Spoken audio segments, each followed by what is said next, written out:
बिस्मिल्लाहिर्रहमानिर्रहीम। अस्सलाम वालेकुम। आज हम क्वेश्चन की एक नई सीरीज़ स्टार्ट कर रहे हैं जहाँ पे हम टोटल 17 क्वेश्चंस देखेंगे और यहाँ पे भी हमारा जो पैटर्न होगा वो यही होगा कि हम हर क्वेश्चन में एक छोटी सी स्लाइड सा चेंज लेकर आएंगे और सिर्फ हमारा उस पर फोकस रखेंगे। मतलब हर क्वेश्चन में एक नई चीज़ होगी और कुछ चीज़ें होंगी जो हमने उससे पिछले लेक्चर में सीखी होंगी और इस तरह से हम यहाँ पे अपने तमाम कंसेप्ट जो बेसिक कंसेप्ट हैं उन सबको यहाँ पे सेकंड टाइम रिवाइज़ करेंगे। इससे पहले जो हमने क्वेश्चन की सीरीज़ बनाई थी क्वेश्चन नंबर 1 की, उसमें भी हमने कुछ इसी तरह से काम किया था। तो चलते हैं अपने प्रोग्राम की तरफ। तो हमारा क्वेश्चन है कि डिज़ाइन अ क्लास स्टूडेंट। तो फर्स्ट ऑफ़ ऑल हमें क्या करना है कि एक क्लास डिज़ाइन करनी है और उस क्लास का नाम रखना है स्टूडेंट।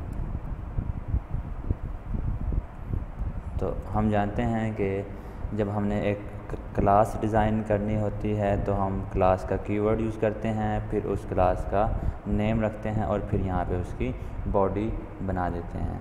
इस क्लास के अंदर डाटा मेंबर्स हमारे पास आईडी है और मार्क्स सब्जेक्ट 1 और मार्क्स सब्जेक्ट 2। तो चलते हैं यहाँ पे प्रोग्राम में। तो यहाँ पे हम लिखेंगे पब्लिक इंट आईडी और अगेन हम यहाँ पे लिखेंगे पब्लिक इंट मार्क्स सब्जेक्ट 1 और अगेन हम लिखेंगे मार्क्स सब्जेक्ट 2। तो यहाँ पे हमने ये दो डाटा मेंबर यहाँ पे हमने डिफ़ाइन किए। तो अगेन अगर हम देखें पब्लिक के बारे में, पब्लिक यहाँ पे क्या है, पब्लिक एक ऐसा एक्सेस मॉडिफायर है जो ये बताता है कि आईडी को हम इस पूरे प्रोग्राम में किसी भी जगह से एक्सेस कर सकते हैं और अगर हम इस स्टूडेंट क्लास को किसी और प्रोग्राम में इंपोर्ट करें तो वहाँ पे भी हम आईडी को एक्सेस कर सकते हैं। ठीक है, तो ये पब्लिक का मतलब होता है, यानी पब्लिक का मतलब होता है एक्सेस बाय ऑल या access throughout the programme.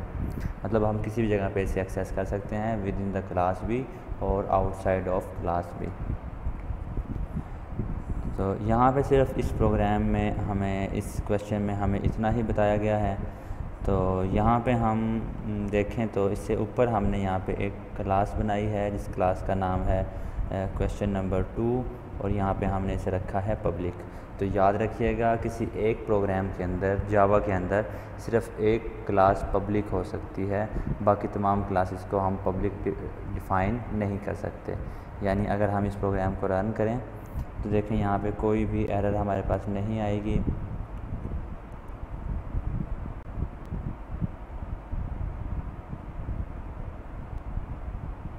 हाँ जी, देखिए कोई भी एरर नहीं है। लेकिन अगर हम इस क्लास को भी पब्लिक डिफ़ाइन कर दें, मतलब दो क्लासेस पब्लिक हो जाएं, तो फ़ौरन इसने हमें यहाँ पे एरर का मैसेज दिया है। और देखें ज़रा क्या लिखा हुआ है, student is public should be declared in a file name student dot जावा। दूसरे लफ्ज़ों में हम जब अपना एक नया प्रोजेक्ट क्रिएट करते हैं यहाँ से, तो प्रोजेक्ट का जो हम नेम रखते हैं वो हमारे मेन मेथड जिस क्लास में होगा उसका भी सेम नेम होगा। यानी हमारी जो ये फ़ाइल है इसका नेम रखा था मैंने क्वेश्चन 02। तो यहाँ पे जो हमारी पब्लिक क्लास होगी उसका नाम भी होगा क्वेश्चन 02 और इसी क्लास के अंदर हमारा जो मेन मेथड है वो यहाँ पे डिफ़ाइन हुआ होगा। तो यहाँ पे हम इसे पब्लिक नहीं बना सकते। तो ये था हमारा फर्स्ट क्वेश्चन जहाँ पे हमने सिर्फ और सिर्फ क्लास को डिफ़ाइन करना सीखा और उसके अंदर जो डाटा मेंबर थे वो हमने यहाँ पे डिफ़ाइन किए हैं। मिलते हैं नेक्स्ट वीडियो लेक्चर में, तब तक के लिए अल्लाह हाफिज़।